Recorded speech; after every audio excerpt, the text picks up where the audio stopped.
My son made me eat in the garage, not near the garage, not in the mudroom. In the garage itself, beside a stack of snow tires, a plastic gas can, and a half-dead spider plant my daughter-in-law kept forgetting to throw away. "Dad, you'll be more comfortable there," my son said, smiling like he was doing me a kindness. So I laughed. I sat down on a folding chair, ate the cold turkey they brought me on a paper plate, and finished every bite of pumpkin pie. Then the doorbell rang 3 times. My son opened the door, and when he saw the man standing on the porch, his hand started shaking so badly, he dropped his wine glass on the hardwood floor. "My name is Walter Bennett. I am 69 years old, a retired union electrician, and for 38 years I lived in the same brick ranch house outside Columbus, Ohio with my wife Rose. Rose used to say a house was only as warm as the people who sat at its table. Every Thanksgiving she woke before sunrise and moved through our kitchen like a woman conducting an orchestra. Turkey in the oven, potatoes boiling, football murmuring from the living room. Our son Daniel sneaking strips of pie crust when he thought nobody was watching. Back then, Thanksgiving meant 3 people at a small oak table, bowed head, steam rising from the food, and my wife squeezing my hand when she thanked God for another year together. Then Rose got sick. Cancer made our noisy house quiet. Daniel was 32 when his mother died. At the funeral, he stared at the casket like it was a business problem he could not solve. Claire checked her phone beside him. I noticed it, but I said nothing. After Rose passed, I kept living the way I always had. I drove my Ford pickup. I mowed my own lawn. I changed my own oil. I had enough money to live comfortably, but I never talked about it. That was the first lesson my father taught me. Never let people know what sits behind your front door until you know what sits inside their heart. Daniel thought I was living on Social Security and a modest pension. He never asked about the accounts Rose and I had built together, or the commercial property I bought back when that part of town still smelled like machine oil. After Claire entered the family, what Daniel wanted to see became smaller and colder every year. Claire called my house too much for one man. She called my truck unsafe. She called my habit of paying cash old-fashioned. Every sentence came wrapped in concern, but there was always a hook underneath it. Daniel changed with her, slowly at first, then all at once. 2 weeks before Thanksgiving, Daniel called me on a cold Tuesday evening. I was in the kitchen replacing the little brass pull chain on the ceiling fan above Rose's empty chair. Outside, dry leaves scratched across the driveway. "Dad," Daniel said too brightly, "Where and I want you to come over for Thanksgiving this year." I froze with the pliers still in my hand. It had been 3 Thanksgivings since Rose died. Daniel had spent every one of them somewhere else. "You sure?" I asked. "Of course I'm sure," he said. "You shouldn't be alone. Mom wouldn't want that." The mention of Rose landed softly in my chest. Painful but warm. For one foolish second, I let myself believe my son had remembered who he was. "What can I bring?" I asked. "Just yourself," he said. Then he paused. "And maybe don't bring that old cranberry dish Mom used to make. Claire's doing a more modern menu this year." I looked at Rose's recipe box sitting on the counter. Her handwriting was still on the top card. "Sure," I said, "just myself." On Thanksgiving morning, I pressed my best white shirt and tied the burgundy necktie Rose had given me on our 40th anniversary. "You tell me I'm overdressed," I whispered to her photograph. I did not arrive empty-handed. I carried a pumpkin pie from Miller's, the same bakery Rose used when her hands got too tired to make crust from scratch. Under my coat in the inside pocket of my suit jacket, I carried a sealed envelope from my attorney. That envelope was the real reason I had said yes. For months I had considered transferring a portion of my estate into Daniel's name early. Not everything, not even close, but enough to help with the mortgage on that polished new house Claire loved showing off. I parked my old Ford in front of their house at exactly 4 o'clock. Through the window I saw people holding wine, laughing under golden lights. Claire opened the door before I could knock. Her smile appeared first. Then her eyes dropped to my boots. "Walter," she said. "Not Dad, not Mr. Bennett. Walter. Happy Thanksgiving." "Happy Thanksgiving, Claire." Daniel appeared behind her wearing a navy sweater. and the expression of a man already apologizing for me in his head. "Hey, Dad," he said. "You made it." I held up the bakery box. "Brought pie." Claire's smile stiffened. "That's sweet. We already have dessert catered, but I'm sure we can find somewhere for it." Somewhere? That was the first small warning bell. Inside the house smelled of roasted turkey, cinnamon candles, and money. Claire's parents sat in the dining room. Two couples I did not recognize looked at me with the polite curiosity people reserve for antique furniture. Daniel took my coat before I could stop him. His hand brushed the inside pocket where the envelope rested. For a second, his fingers paused. Then he smiled. "Let's get you settled, Dad," he said. I thought he meant the dining room. I was wrong. He led me past the long table glowing with candles, past the empty chair near the end, past the smell of warm bread and butter through a side door, and into the garage. A folding chair waited beside a card table. On the table sat a paper napkin, a plastic fork, and a small glass of water. Daniel would not look me in the eye. "Dad," he said quietly, "you'll be more comfortable there." For a moment I thought I had misheard him. The garage was not one of those clean suburban garages with painted floors and polished cabinets. It was a real garage. Concrete floor, extension cords hanging from hooks, a red snow shovel leaning against the wall, two trash bins near the side door. The air had that sharp Thanksgiving mixture of cold metal motor oil and sweetness drifting in from the kitchen vents. I looked at the folding chair. Then I looked at my son. "More comfortable," I repeated. Daniel rubbed the back of his neck. He used to do that as a boy whenever he broke something and hoped I would not notice. "It's just for tonight," he said. "Claire's parents are here. Some people from my firm. The table is packed." I saw an empty chair. His mouth tightened. "That chair is for Claire's uncle. He's running late." Behind him, through the open door, I heard laughter. Glasses clinked. Somebody turned up football. My son stood between me and the warmth of the house like a locked door. "Daniel," I said, keeping my voice low, "are you ashamed of me?" His eyes moved toward mine, then away. "No, Dad. Don't make it dramatic." Claire appeared at his shoulder with a tight hostess smile. "Walter, it's just a seating issue," she said. "And honestly, with all the noise inside, you might enjoy the quiet." "Daniel told me you've been getting overwhelmed lately." Overwhelmed. There it was. The soft word people use when they want to dress humiliation in medical clothing. "I didn't tell you I was overwhelmed," I said. Claire blinked once. People rarely notice it in themselves. Daniel exhaled sharply. "Dad, please. Just help us get through one nice dinner." One nice dinner. I thought of every Thanksgiving Rose and I had hosted in our brick ranch. I thought of Daniel at 8 spilling cranberry sauce on the tablecloth and crying because he thought he had ruined the holiday. Rose had kissed his forehead and told him families were not ruined by stains. Now that same boy was asking me to sit beside a lawnmower so his wife's guests would not have to look at me. I could have walked out, but I felt the envelope inside my jacket, and I wanted to know the truth before I made the biggest mistake of my old age. So I smiled. "Fine," I said. "Garage is warmer than Korea was." Daniel looked relieved. Claire looked annoyed that I had not begged. "I'll bring you a plate," she said. 5 minutes later, Daniel came back carrying turkey stuffing, green beans, and one small scoop of mashed potatoes on a paper plate. The gravy had already soaked through one side. He placed it in front of me and did not sit down. "Need anything else?" he asked. "Yes," I said. "A fork that won't bend." His face flushed. "Dad, I'm joking." But I was not. He brought me a real fork from the kitchen. Rose's pie sat unopened on top of the chest freezer behind me, the bakery ribbon still tied in a bow. Before Daniel left, he hesitated at the door. "Please don't wander in," he said. "Claire has everything timed." The words were quiet, but they landed like a slap. Don't wander in. Not come in. Not join us later. Wander in like I was a confused dog. I watched him close the door. For a long time I just sat there with the plate cooling in front of me. The garage light buzzed overhead.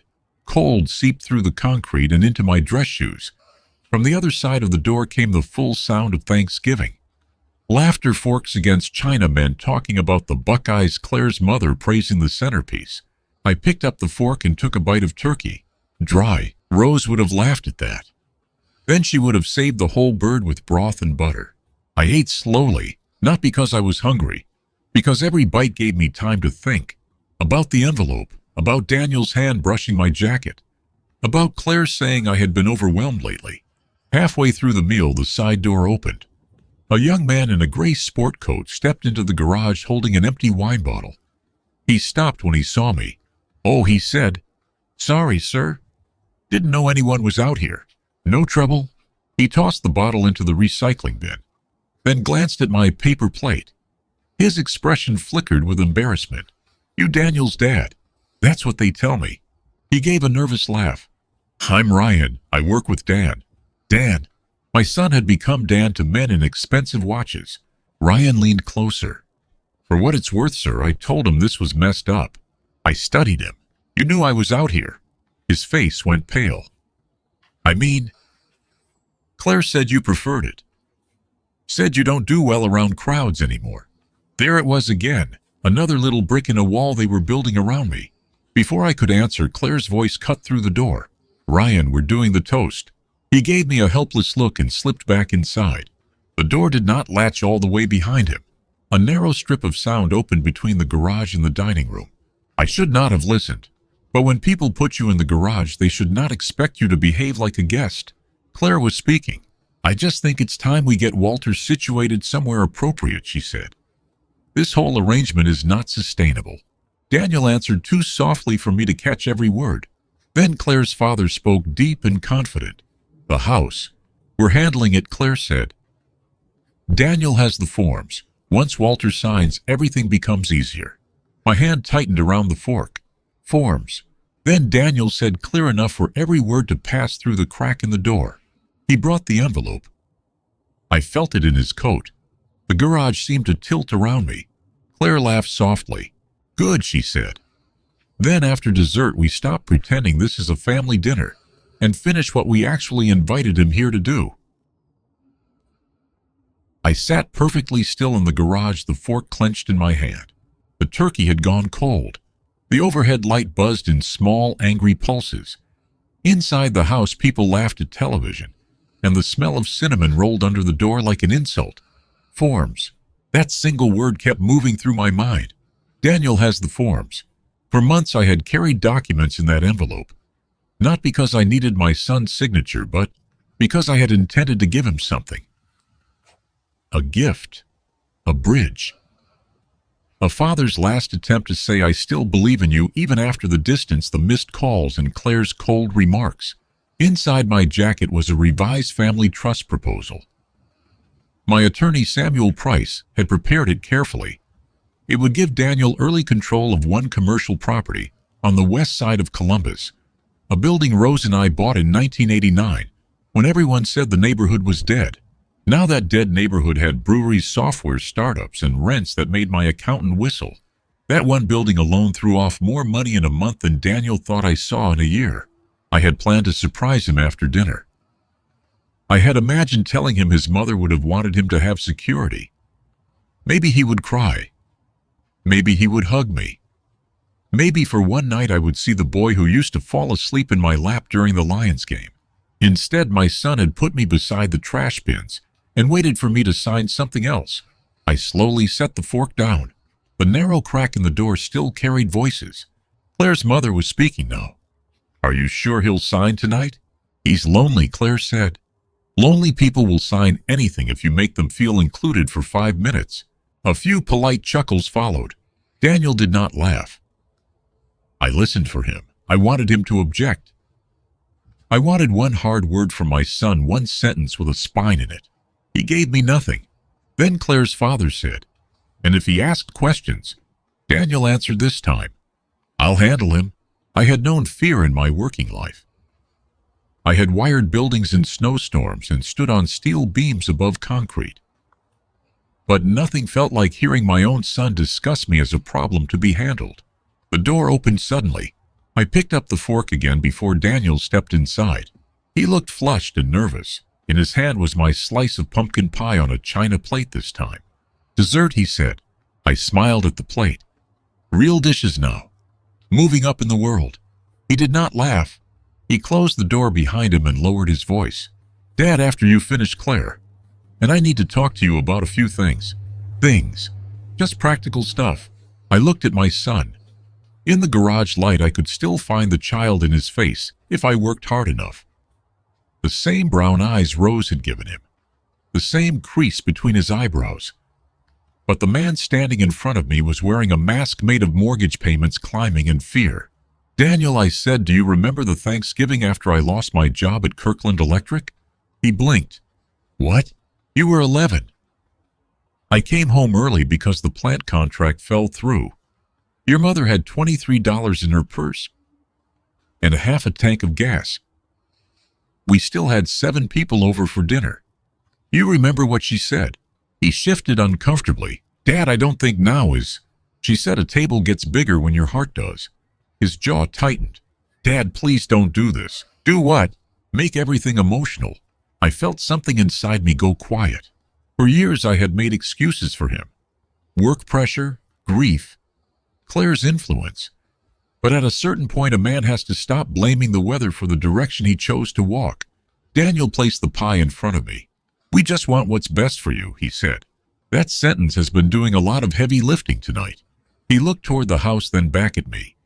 "You live alone. You're almost 70. That house is too much. Claire found a senior community outside Dayton. It's safe, clean. They handle meals, medication, everything. I'm not on medication. You know what I mean." "I know exactly what you mean." He swallowed. "We brought paperwork. It would let me help manage things. Bills, the house, your accounts. Nothing dramatic. Nothing dramatic." I thought of Claire's voice. "Stop pretending this is a family dinner." I picked up the pie and took one slow bite. It was good enough to make memory hurt. "You invited me here to sign away my life." Daniel recoiled. "No, don't twist it like that. Then explain it straight." His face hardened in the way weak men harden when shame corners them. "Fine," he said. "You need help. You've been forgetting things. Your yard looks bad. Your truck barely starts. You don't understand what things cost anymore." "I understand costs better than you think." "No, Dad, you don't." His voice rose. "You think love means letting old people sit in houses they can't manage until they fall down the stairs and die alone." That one found bone. For a second I saw Rose at the bottom of our stairs, not dead, just too weak to stand after chemo. Daniel had found her that day. He had never talked about it again. Then the kitchen door opened. Claire stepped in holding a black leather folder. Her smile was bright and sharp. "Walter," she said, "why don't we all go inside and make this easy?" Behind her I saw the dining room guests watching. A performance. They wanted witnesses, not for truth, for pressure. I wiped my mouth with a paper napkin, stood slowly, and felt the envelope shift inside my jacket. Daniel noticed. His eyes dropped to my pocket. Claire noticed him noticing, and for the first time that night I understood something important. They did not know what was inside my envelope, but they were terrified I might leave before they found out.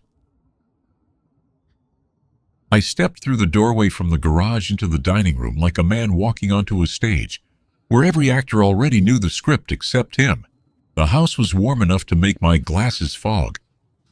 Candles flickered along the center of the long table. Half-empty wine glasses caught the light. Silverware rested across plates scraped clean of turkey and sweet potatoes. On the television in the living room, a referee blew a whistle, and a crowd roared from some stadium far away. No one spoke when I entered. Claire's father, Martin Whitaker, sat at the head of the table like he owned the house, the meal, and everyone breathing inside it. He was a tall man with silver hair, a red face, and the relaxed arrogance of someone who had spent a lifetime signing documents other people were afraid to read. His wife, Patricia, stared at me over the rim of her wine glass. Ryan, Daniel's co-worker, looked down at his plate. That told me something. Shame always looks for the floor. Claire guided me toward the empty chair near the far end of the table. Not the chair that had supposedly been saved for her uncle. That chair had vanished sometime while I was in the garage. Now the space had been cleared. The guests arranged the table, reset like a courtroom. Daniel stood beside a small buffet cabinet with his arms crossed. He would not look at my face. He watched my jacket pocket. I sat down slowly. Well, I said, this is a nice upgrade. Nobody laughed. Claire placed the black leather folder on the table in front of me. The sound it made was soft, but it landed heavier than a hammer. Walter, she said, using that careful voice people use when they want the room to think they are being kind. We all love you. That was the first lie. We know the last few years have been difficult since Rose passed. That was the second lie. Not because grief had been easy, but because Claire had not cared enough to earn the right to say my wife's name like that. Daniel flinched when she mentioned his mother. Good, I thought. There was still a nerve somewhere under all that polished cowardice. Claire opened the folder and slid the first sheet toward me. It's just a practical step, she continued. A family care authorization. Daniel can help manage your affairs. Nothing changes tonight. I looked at the page without touching it. The top line read durable power of attorney. Below that in smaller print, I saw phrases that made my pulse slow instead of speed up. Real property transactions, banking authority, investment control, medical placement decisions, disposition of personal residence. They had not invited me to dinner. They had invited me to an execution with cranberry sauce. I reached into my shirt pocket and pulled out my reading glasses. Daniel's eyes narrowed, surprised. Maybe he had expected me to be too proud to use them. Maybe he had expected me to pretend I understood and sign quickly. That is the danger of underestimating old men. We have had decades to learn patience. I adjusted the glasses on my nose and read the first page carefully, then the second, then the third. The silence around the table grew uncomfortable. Martin Whitaker cleared his throat. Walter, I know legal language can feel intimidating, but Claire had someone look this over. I'm sure she did. Claire smiled. Bradley is excellent. He handles these transitions all the time. Transitions, I said. Daniel shifted his weight. Dad, please don't make this hostile. I looked up at him. Son, I ate turkey in your garage. I'm being remarkably friendly. Patricia made a small, offended sound. Claire's smile tightened until it nearly broke. I turned another page. There it was, a separate document tucked beneath the power of attorney. A quitclaim deed transferring my brick ranch house to Daniel Bennett for $1. Another good and valuable consideration. $1. I stared at that line for a long moment. Rose and I had bought that house with overtime sore backs and coupons, clipped on Sunday nights. I had rewired the kitchen myself. She had planted tulips along the front walk. Daniel had taken his first steps in the hallway between the bedrooms. $1. My son was trying to buy my life for less than the pumpkin pie sitting in the garage. I looked at Daniel. His face had gone pale. Did you read this? I asked him. He opened his mouth, closed it, then said, It's standard. Did you read it? Claire cut in. Walter, Daniel is trying to help you. That house is becoming a burden. The taxes, maintenance, winter storms. I asked my son a question. The room went still. Daniel swallowed. Yes, he said. I read it. Something inside me cracked cleanly, not with noise, but with finality. For a while I had wondered how much of this was Claire. How much of it was pressure. How much of it was a weak man being dragged by a stronger woman. Now I knew. A man may be pushed toward a cliff, but he still chooses whether to jump. I leaned back in the chair and folded my hands over the documents. Daniel, I said, do you remember when your mother was in hospice and you couldn't stand to go into the room? His eyes flashed. Don't. I sat beside her every night. You came once, stood in the doorway, and said the smell made you sick. Dad, stop. She told me not to be angry with you. She said some people run from pain because they're afraid it will swallow them. Claire's voice sharpened. This is exactly what we were concerned about. The emotional spiraling. I turned to her. No, Claire. This is memory. For the first time all night, her confidence flickered. I reached inside my jacket. Daniel took one step forward. What are you doing? He asked. Getting my envelope. Claire's eyes lit up with hunger before she could hide it. I pulled out the sealed envelope from Samuel Price's office and placed it on top of their folder. The room leaned toward it. You want papers signed tonight, I said. Funny thing, so did I. Daniel stared at the envelope. What is that? A decision I almost made before dinner. Before anyone could move, I took out my old flip phone, the one Daniel always mocked, and pressed the side button twice. A message had been waiting there since the moment Claire brought out the folder. I hit send. Then I looked at my son. "Your mother always believed Thanksgiving revealed a family's heart," I said quietly. "Tonight I finally saw yours." Daniel's lips parted. Somewhere beyond the dining room outside in the cold November dark, tires rolled slowly over the driveway gravel. Then the doorbell rang. Once, everyone froze. It rang again. Claire's face drained of color. The third ring echoed through the house like a judge's gavel. Daniel did not move at first. The doorbell's third ring seemed to hang in the warm air above the table. Nobody breathed. Even the football game on television sounded far away, like it was coming from another house, another life. Another Thanksgiving where fathers sat at the table with their families. Claire recovered first. "Daniel," she said too sharply, "get the door." My son looked at me. I looked back. There are moments when a man sees the road behind him and the road ahead at the same time. I saw Daniel at 6 years old standing in our driveway with a scraped knee, crying until I carried him inside. I saw Daniel at 17 throwing his graduation cap into the Ohio sun while Rose clapped so hard her palms turned red. I saw Daniel at 38 putting his father in a garage and trying to steal a house for $1. He turned away and walked toward the foyer. I heard his socks slide across the hardwood. I heard the deadbolt turn. I heard the door open. Then came the sound that told me everything. Glass breaking. Daniel had been holding his wine glass. It hit the floor and shattered. Claire stood so fast her chair scraped backward. "Daniel," she called. No answer. I remained seated. A cold breeze moved through the hallway and entered the dining room. It carried the smell of wet leaves and November rain. Then Samuel Price stepped into view. He was 72, tall, narrow, and dressed in a charcoal overcoat that probably cost less than Claire's centerpiece.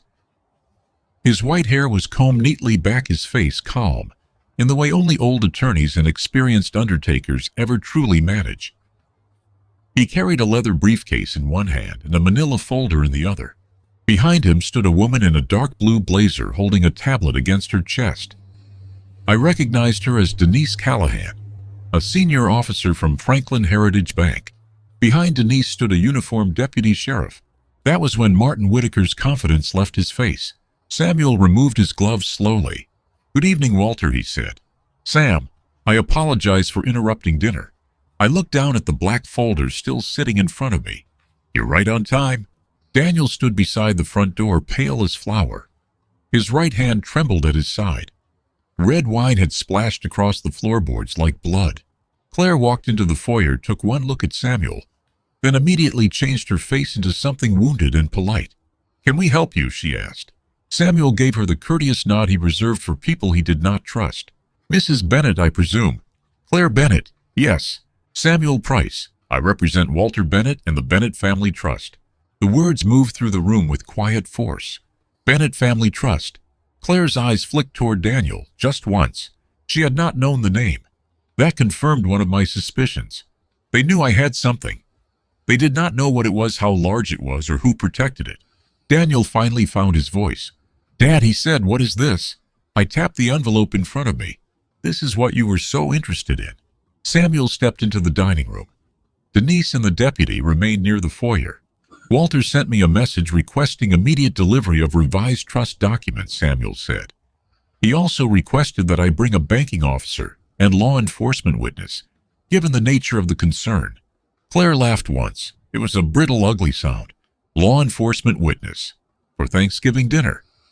"Walter, this is exactly the kind of irrational behavior we've been trying to explain."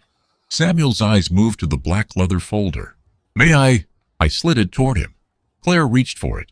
"Those are private family documents." "So is fraud," Samuel said mildly. The room went silent. Daniel whispered Claire. Samuel opened the folder and read the first page. His expression did not change, but I had known the man 30 years. I saw the small tightening at the corner of his mouth. He turned the second page, then the third. Then he reached the quitclaim deed. $1, he said. He looked at my son. "Daniel, did you prepare this?" Daniel's mouth worked soundlessly. Claire stepped in. "Our attorney prepared it." This is a normal estate planning matter. No, Samuel said. It is not. Martin pushed back from the table. Now hold on. You can't just come into my daughter's home and start throwing accusations around. The deputy in the foyer took one slow step forward. Martin sat back down. Samuel placed the papers flat on the table. Mr. Bennett, he said to me formally, did you request these documents? No. Did you ask your son to assume control of your home bank accounts, investment assets, and medical placement decisions? No. Did you agree to transfer your primary residence to Daniel Bennett for $1? I looked directly at my son. No. Claire's face hardened. This is absurd, she said. Walter has been confused all evening. He was overwhelmed at dinner. He chose to sit in the garage because Ryan's chair scraped loudly. Everyone turned. The young man stood face-flushed, hands shaking slightly. That's not true, he said. Claire stared at him. Excuse me. Ryan swallowed. He didn't choose it. Daniel put him out there. Claire said he'd be more comfortable, but he looked humiliated. We all knew. Daniel closed his eyes. For the first time that night, shame had found him. Samuel nodded to Denise. The bank officer stepped forward and set her tablet on the table. Mr. Bennett, she said to me at your attorney's request, we flagged unusual access attempts on your personal checking and trust-linked accounts. At 3:42 this afternoon, someone attempted to initiate an online recovery process using your social security number, date of birth, and your late wife's maiden name. Claire went completely still. Daniel opened his eyes. Denise touched the screen. The recovery attempt originated from this residence. The deputy looked at Daniel. Samuel reached into his briefcase and removed another document. Daniel, he said, before you say anything else, I suggest you understand what has already been recorded. I felt Claire's gaze snap toward me. Not fearful yet, calculating. She was looking for the old man who would fold. But he had died in the garage beside a paper plate of cold turkey. Part 5. The Man at the Door. Word count 1027. Claire's eyes moved around the room the way trapped animals search for a crack in the fence. For most of the evening she had controlled the candles, the seating, the menu, and the polite little lies. She had decided who belonged in the dining room and who belonged beside the trash cans. But now, strangers stood in her foyer with documents she had not approved. And for the first time all night she looked smaller than the room. Daniel looked at the deputy, then at Samuel Price, then finally at me. Dad, he said, voice breaking around the word I can explain. That sentence has buried more men than whiskey ever did. I looked at him quietly, then explained. Claire snapped her head toward him. Daniel, don't say another word. Samuel lifted one hand. That is probably the first sound legal advice spoken in this room tonight. Daniel's face twisted. For a second I saw war happening inside him. Fear on one side, habit on the other. Claire's hand reached for his sleeve, but he pulled away. It wasn't supposed to be like this, he said. Claire hissed his name. No, Daniel said louder now. I'm done. Daniel pressed both palms against the back of an empty dining chair and leaned forward like his legs might give out. We were behind, he said. Badly behind. The house, the cars, Claire's business, the credit cards. I kept thinking I could fix it with one more bonus, one more loan, one more quarter at work. Martin's face reddened. Daniel, this is not the time. Daniel laughed once, a dry, hopeless sound. You knew. Martin looked away. There it was. Another door opening in the wall. I turned to Claire's father. You knew they were in trouble. He adjusted his cuffs. Every young couple has pressure. Pressure doesn't forge an old man's signature. Claire said no one forged anything. Denise tapped her tablet. Mrs. Bennett, the attempted account recovery used a device registered to your household network. The session also opened a scanned image of Mr. Bennett's driver's license from a cloud folder labeled Walter Care Docs. Claire's face did not change, but color drained from her lips. Samuel looked at Daniel. Did your father provide that scan? Daniel closed his eyes. No. Claire turned on him. You weak little... That's enough, I said. I did not shout. I had spent my life around live wires. A man learns early that the deadliest current is usually the quietest. Claire's mouth closed. Samuel opened the envelope on the table. He removed the documents slowly and laid them beside Claire's power of attorney forms.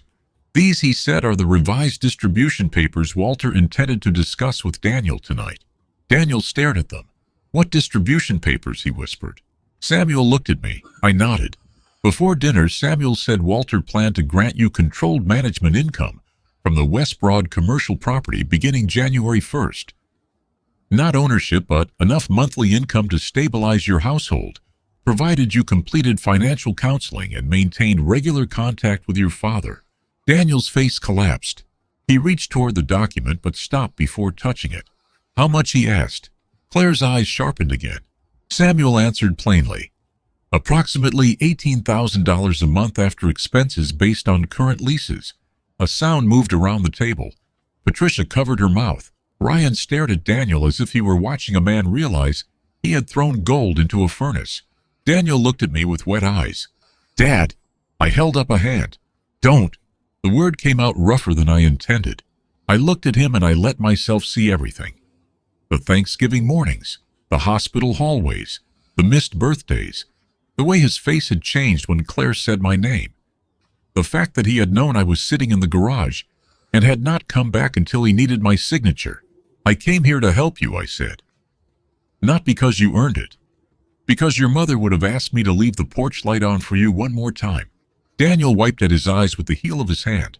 Claire stepped forward. Walter, this is obviously emotional. Let's not make permanent decisions in the middle of a misunderstanding. I looked at her. A misunderstanding is putting salt in coffee. This was a plan. Her expression hardened. You think you're better than us because you hid some property. You let your son struggle while you sat on money like a king in that dusty little house. No, I said.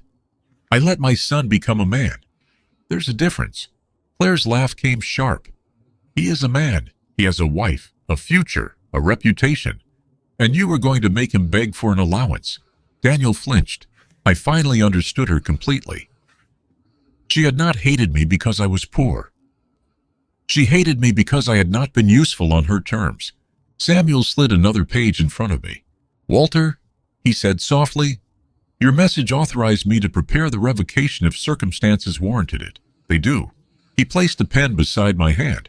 The room watched. I picked up the pen. Daniel stepped toward me. Dad, please. His voice was not angry anymore. It was small. Smaller than I had ever heard it. I looked at the boy inside the man and felt grief rise like water behind a dam. Daniel, I said when they put me in the garage, I still would have listened to an apology. When she brought out those papers, I still would have listened to the truth. But when you stood there and let her call me confused after planning to take my home, you made your choice. I signed the revocation. Samuel took the page and blotted it carefully. Then the deputy's radio crackled. He stepped into the hallway, listened, and came back with a changed expression. Mr. Price, he said, there's a black SUV parked across the street. 2 men inside. Dispatch says the plate comes back flagged in connection with a fraud investigation out of Cleveland. Claire's face went white. Daniel grabbed the back of the chair. Samuel looked at me, and I realized my son's debts had just arrived for Thanksgiving. The dining room changed after the deputy mentioned the black SUV. Not loudly. No one screamed. No chair flipped. It changed the way a house changes when the power goes out. Same walls, same furniture. But suddenly every shadow looks deeper. Claire grabbed Daniel's arm. This time he did not pull away. What did you do? I asked him. Daniel stared toward the front window. They said they only wanted to talk, he whispered. Samuel Price closed his briefcase with one calm click. Who are they, Daniel? My son's throat moved. Private lenders. Claire spun toward him. Shut up. The deputy's radio crackled. He listened, then placed one hand on the doorframe. Backup is 2 minutes out, he said. No one opens that front door. Martin Whitaker saw the badge and slowly sat back down. Patricia began crying. Ryan kept both hands flat on the table. I looked at the dinner spread. The turkey carved down to bone. Rose's pumpkin pie still alone in the garage. A ridiculous thought passed through my mind. Rose would have hated seeing food wasted. Then headlights swept across the dining room wall. Daniel flinched. For the first time in years, I saw him as a frightened boy again. Just frightened. The deputy moved to the foyer. Through the front window, I saw two men step out of the SUV. Dark coats, heavy shoulders. One of them knocked. Once. The deputy opened the door only as far as the chain allowed. "Can I help you, gentlemen?" A low voice answered. "We're here for Daniel Bennett. You have business with him. Personal business." The deputy's voice hardened. "Then it can wait." Sirens approached in the distance. The two men heard them too. They returned to the SUV with slow, angry restraint. When they drove away, Daniel collapsed into the nearest chair. Claire stood frozen. Samuel turned to Denise. "Freeze any trust-linked access immediately." "Already done," Denise said. Then he looked at the deputy. "I believe you have enough to begin a report." Claire's voice came back sharp and desperate. "For what?" "No one signed anything. Walter is fine. Daniel is stressed. This is a family disagreement." I stood. The room stopped breathing again. "No," I said. "A family disagreement is arguing about politics over mashed potatoes. This was theft, coercion, elder abuse, attempted financial fraud, and whatever kind of mess my son dragged to your front curb." Daniel covered his face with both hands. I walked past the table, past Claire, past the deputy, and into the garage. The cold hit me like truth. There sat my paper plate, my plastic cup, the folding chair where they had placed me like an inconvenience. Rose's pie waited on the freezer untouched. I picked up the bakery box and carried it back into the dining room. Everyone watched me. I set the pie in the center of the table and untied the ribbon. "My wife baked for every person who entered our home," I said. "Rich, poor, family, stranger. She believed a table was sacred because people were sacred." I looked at Daniel. "You forgot that." His face was wet now. "Dad, I'm sorry." I wanted those words to fix something. I wanted them to travel backward through the evening, open the garage door clear. The paper plate put my chair beside his, and make him my son again without the stain. But apologies do not become truth just because they arrive late. "I believe you're sorry for where this led," I said. "I don't yet believe you're sorry for where it began." That broke him harder than anger would have. Claire stepped forward. "Walter, please. We can make this right." I looked at her, and for the first time I felt nothing. No rage. No need to wound her. Only the exhausted clarity of a man setting down a box he had carried too long. "You will speak to my attorney," I said. Then I turned to Samuel. "File everything Monday. The attempted access, the coercion, any forged documents Bradley prepared.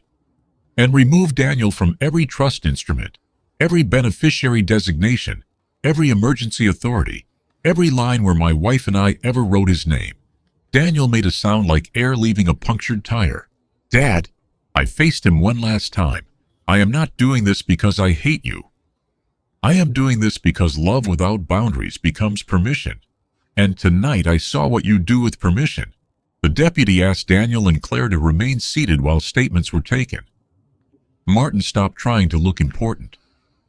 Patricia sobbed. Ryan quietly gave his account of the garage. I put on my coat. Samuel walked me to the door. "You sure you'll be all right tonight?" he asked. I looked back once at my son.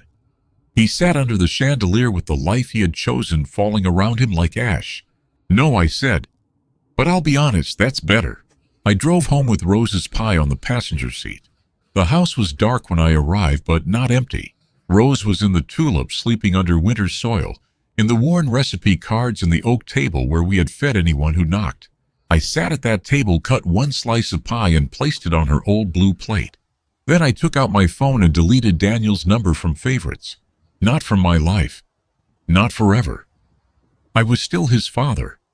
But the door he had closed on me in that garage would not open again without truth, time, and repentance no lawyer could draft. If you have ever been made to feel like a burden by the very people you carried, I hope you remember this: your worth does not shrink because someone else forgot how to honor it. Family is not proven by who sits closest when the candles are lit. It is proven by who still sees your dignity when there is nothing to gain. Tell me where you're listening from. And if this story touched something real in you, share it with someone who needs to remember that quiet fathers still have hearts, and sometimes they also have the strength to walk away. The end.